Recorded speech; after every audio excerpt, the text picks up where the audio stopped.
ஓம் ஸ்ரீ வராகிதாயே போற்றி. என் அன்பு குழந்தையே, உன் வாழ்வில் உனக்கு ஒரு மிகப்பெரிய துரோகம் நீ அறியாமலேயே நடந்துவிட்டது.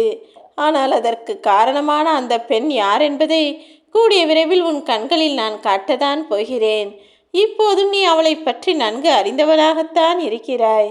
ஏனெனில் வேண்டுமென்றே எப்போது பார்த்தாலும் உன்னை ஏதாவது குத்தி காட்டி குறை சொல்லி மட்டம் தட்டி உன் மனதை வருந்த வைக்கக்கூடிய அந்த பெண்தான் நீ அறியாமலேயே உன்னிடம் நல்லவள் போல நடித்து கொண்டு ஒரு துரோகத்தையும் செய்துவிட்டாள் என் செல்லமே. ஆனால் இனிமேல் நடக்கப் போவதை பார்த்து நீயே ஆச்சரியப்படத்தான் போகிறாய். ஏன் தான் உனக்கு கெடுதல் செய்தோமோ என நினைத்து நினைத்து அவள் வேதனைப்படக்கூடிய அளவிற்கு அவள் வாழ்வில் ஒரு வருத்தத்தை நான் உண்டாக்கப் போகிறேன். என்னதான் எல்லோரும் என்னுடைய பிள்ளைகளாக இருந்தாலும் கூட தவறு செய்தவர்களை தண்டித்து அவர்களை திருத்த வேண்டியது எனது கடமைதானே. அப்படிதான் அந்த பெண்ணிற்கும் நல்ல புத்தியை கொடுப்பதற்காக நானே இப்போது களமிறங்கி அவள் வாழ்க்கையில் வருத்தத்தை கொண்டு வந்து அவள் தவறை உணர வைத்து இனி யாருக்கும் அந்த துரோகத்தை செய்யாத அளவிற்கு வழி செய்ய போகிறேன். உன்னையும் அந்த பிரச்சனையிலிருந்து நான் விரைவில் மீட்டெடுப்பேன் என் செல்லமே.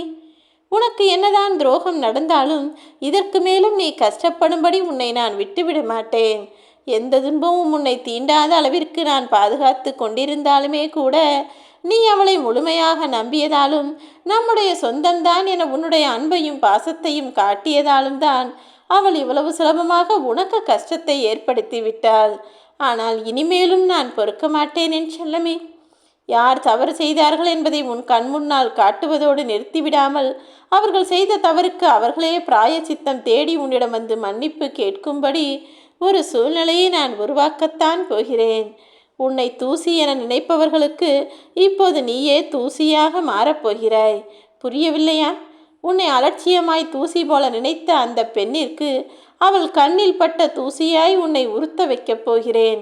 கண்களில் தூசி பட்டது போல அவள் கலங்கி, நான் தான் இந்த பெண்ணிற்கு தவறம் செய்து விட்டோமோ, நான் தான் இவர்கள் குடும்பத்தை நாசம் செய்து விட்டோமோ என உனக்காக அவள் மனம் வருந்தி என்னிடம் வந்து வேண்டுதல் வைத்து எல்லாவற்றையும் சரி செய்யும்படி உன் வாழ்வில் நான் அற்புதத்தை நிகழ்த்தி காட்டதான் இப்போது வந்துள்ளேன் என் செல்லமே.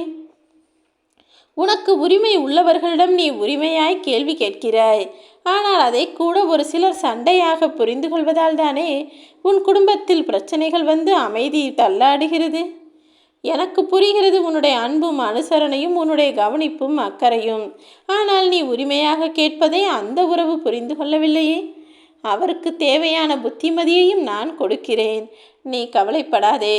என்னதான் துன்பப்பட்டாலும் துயரப்பட்டாலும் உனக்கென ஒருவர் கூட இந்த பூமியில் இல்லாத அளவிற்கு நீ மனவேதனையை அடைவதை பார்க்கும்போது எனக்கே மனம் மிகவும் கஷ்டமாக தான் இருக்கிறது என் செல்லமே. ஆனால் இந்த சூழ்நிலை நீடிக்கும்படி நான் விட்டுவிடவே மாட்டேன். உனக்கு நீதான் துணை என்பதை உன் வாழ்க்கை எடுத்து உரைத்தாலும் கூட இந்த வராகியம்மா நான் உனக்கு ஆதரவாய் களமிறங்கி எல்லா வேலைகளையும் சரி செய்து உன் வாழ்க்கையில் கலையாய் இருப்பதையும் கலக்கமாய் இருப்பதையும் களங்கத்தை உண்டாக்கக்கூடிய பெண்ணையும் உன் வாழ்விலிருந்து விடுவிக்கப் போகிறேன். ஆம் என் செல்லமே, உன் வாழ்க்கையை நீ சந்தோஷமாய் வாழ்வதற்கு உன்னை சுற்றி 1000 உறவுகள் இருக்க வேண்டும் என்கிற அவசியமே இல்லை. உன்னை உண்மையாக நேசிக்கும் ஒரு உறவு உன் அருகில் இருக்கும்படி நான் செய்ய போகிறேன். உண்மையான அன்பு கொண்ட மனிதர்கள் எப்போதும் உன் அருகில் இருப்பார்கள். உண்மையான அன்பு காட்டாமல் போலியாய் நடித்து கொண்டிருப்பவர்கள் கூடிய விரைவில் உன்னை விட்டு விலகி நிற்கப் போகிறார்கள். நடிப்பவர்கள்தான் சுலபமாக விலகி போவார்கள். உண்மையான அன்பும் பாசமும் கொண்டவர்கள் அவ்வளவு சுலபமாக யாரையும் விட்டு விலக நினைக்க மாட்டார்கள். அப்படிதான் உன்னை விட்டு விலகிப்போன மனிதர்களும் என்பதை புரிந்துகொள். இப்போதாவது யார் உன் மீது உண்மையான அன்பு கொண்டவர்கள், யார் உன்னிடம் பொய்யாய் பேசி பழகினார்கள் என்பதை நீ புரிந்து கொள்வாய்தானே. உன்னை புரிந்து கொள்ளாத எதுவும் யாரும் உன்னுடன் இருக்க மாட்டார்கள். ஆனால் உன்னை சரியாக புரிந்து கொண்ட விஷயமும் சரியாக உன்னை புரிந்து கொண்ட மனிதர்களும் உன்னை விட்டு விலக நினைக்க மாட்டார்கள். ஏனெனில் அந்த அளவிற்கு நீ அற்புதமான அப்பாவித்தனமான வெகுளித்தனமான நல்ல எண்ணங்களை கொண்ட பிள்ளையாக இருக்கிறாய். உன்னை உண்மையாக காயப்படுத்தியவர்கள் யாராக இருந்தாலும் அதற்குரிய தண்டனையை என்னிடமிருந்து அவர்கள் அனுபவிக்கத்தான் போகிறார்கள். பொய்யான உறவுகள் தன் அழிவை சந்திக்கும்படி நான் வேலைகளை செய்யத்தான் போகிறேன் என் செல்லமே. 100 சொந்தம் வாக்காக இருந்தாலும் கஷ்டம் என்கிற ஒன்று வரும்போதுதான் தெரியும் 100 பேரில் யார் உண்மையானவர்கள், யார் உன்னதமாய் நடித்தார்கள் என்று. நீ எப்போதும் அமைதியாய் இருக்கப்பார். அதன் மூலமாக உன் வாழ்க்கைக்கான சந்தோஷத்தையும் உயர்வையும் என்னால் கொடுக்க முடியும். மனிதர்களின் இந்த வாழ்க்கையே வேடிக்கையாகவும் வினோதமாகவும் தானே இருக்கிறது. பழகும்போது எல்லா மனிதர்களும் எல்லாரிடமும் நல்லவர்கள் போல நடிக்கிறார்கள், பேசுகிறார்கள். ஆனால் ஒருவர் ஒரு இடத்திலிருந்து விலகிவிட்டால் அவரை பற்றி மற்ற எல்லாரும் பொய்யாகவும் புறமாகவும் புரணி பேசுபவர்களாகவும் அவர் செய்த தவறுகளை 1க்கு 10ஆகவும் பேசக்கூடிய ஆளாக அல்லவா இருக்கிறார்கள். ஏன் இந்த உலகம் இப்படி இருக்கிறது? ஒருவர் தவறு செய்வது பிடிக்கவில்லை என்றால் விட்டு விலகிவிட வேண்டும். இல்லையெனில் இது நீங்கள் செய்வது எனக்கு பிடிக்கவில்லை, இதை சரி செய்து கொள்ளுங்கள் என்று சொல்லலாம். ஆனால் அதை விட்டுவிட்டு அவர்கள் முன்னால் நன்றாக பேசி பழகுவதும் சிரிப்பதும் அன்பை காட்டுவதும் அவர்கள் போன பிறகு அவர்களை பற்றி திட்டுவதும் குறை சொல்வதும் எப்படி சரியாக இருக்கும்? என் அன்பு பிள்ளையே, முடிந்தால் நீ இதை மாற்றிக்கொள்ளப்பார். உனக்கு கெடுதல் செய்த அந்த பெண்ணும் இதே தவறைதான் செய்து கொண்டிருந்தாள். எல்லா தவறுகளும் ஆரம்பத்தில் ஒரு சிறு விஷயமாக தான் ஆரம்பிக்கிறது. நாட்கள் செல்ல செல்ல அது மிக பெரும் தண்டனையாகவும் மிக பெரும் தவறாகவும் அல்லவா மாறிவிடக்கூடும். நீயும் தவறு செய்துவிட்டு தண்டனையை அனுபவிக்கக்கூடிய ஆளாக இருக்கவே கூடாது. ஒன்றுமே இல்லாமல் பிறக்கக்கூடிய மனிதர்கள் இந்த உலகில் வாழும்போது எல்லாவற்றையும் பெற வேண்டும் என ஆசைப்பட்டு அதற்காக போராடி ஓய்ந்து உழைத்து களைத்து போகிறார்கள். ஆனால் கடைசியில் சேர்த்து வைத்ததையாவது எடுத்துக்கொண்டு போகிறார்களா என்றால் அதுவும் இல்லைதானே. எதுவுமே இல்லாமல் தானே இந்த உலகத்தை விட்டு மனிதர்கள் போகிறார்கள்.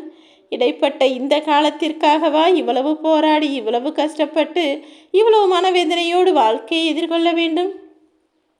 அதற்கு பதிலாக மனிதன் வாழக்கூடிய இந்த நாட்களை, இடைப்பட்ட நாட்களை எந்த இடைஞ்சலும் இல்லாமல் நிம்மதியாய் சந்தோஷமாய் அனுபவித்து ரசித்து வாழ்ந்துவிட்டு போகலாமல்லவா?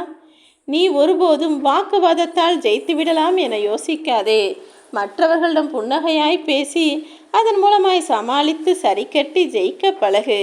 எதற்கெடுத்தாலும் பேசுவதும் விதண்டாவாதம் செய்வதும் வீண் பிரச்சனைகளில்தான் கொண்டு வந்து முடியும் என் செல்லமே. எவ்வளவு உயர்ந்தவனாக இருந்தாலும் அவரை பற்றியும் 4 பேர் பின்னால் புறம் பேசிக்கொண்டும் விமர்சனம் செய்து கொண்டும் தான் இருப்பார்கள். உன்னை பற்றி குறை சொல்பவர்களையும் விமர்சனம் செய்பவர்களையும் பற்றி நீ கவலைப்படவே வேண்டாம். இன்று நன்றாய் பேசுவார்கள், பழகுவார்கள். ஆனால் நாளை விலகி போகக்கூட சற்றும் யோசிக்காமல் விலகி விடுவார்கள். உறவு தொடங்கும் முன்பே பிரிவதற்கு தயாராகி கொள்ளக்கூடிய வாழ்க்கையாக தானே இப்போதே மனித வாழ்க்கை அமைந்துவிட்டது. எந்த மனிதரும் யாருடனும் நீண்ட நாட்கள் பழகுவதும் இல்லை, நல்ல உறவு முறையோ நட்பு முறையோ வைத்துக்கொள்வதும் இல்லை. கூடிய விரைவில் சண்டையும் பிரச்சனையும் செய்யக்கூடிய மனிதர்களாக, ஒருவருக்கொருவர் கோபித்து கொள்ளக்கூடிய மனிதர்களாக மாறிவிட்டார்கள். திருமணமே ஆனாலும் கூட அவர்களது ஒற்றுமை கூட அதிக வருடங்கள் நீடிக்காமல் எல்லாமே பிரச்சனையாக போவதாக மனித வாழ்க்கை அமைந்து விட்டது. நீ கவலை கொள்ளாதே. உன்னுடைய குடும்ப வாழ்க்கையும் சந்தோஷ வாழ்க்கையாக மாறியே தீரும்.